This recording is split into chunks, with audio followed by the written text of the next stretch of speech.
to change brake, Astra brake disc. So first you remove this screw.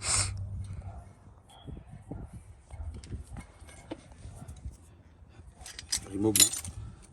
And the next, number 10, the caliper. So you remove this.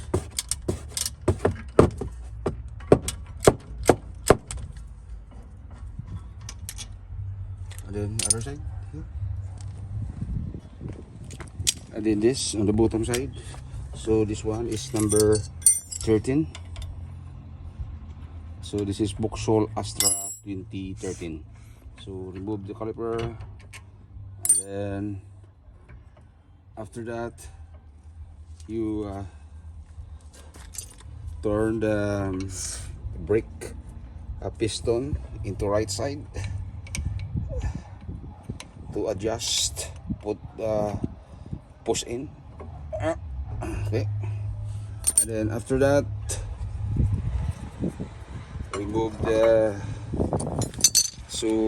remove the caliper holder.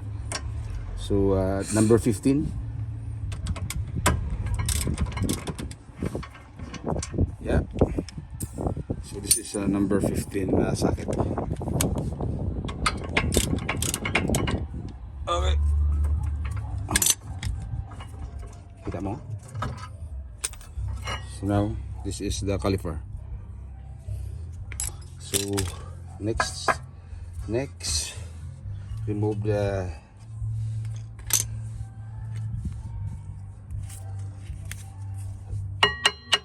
oops, can you remove my mallet pit?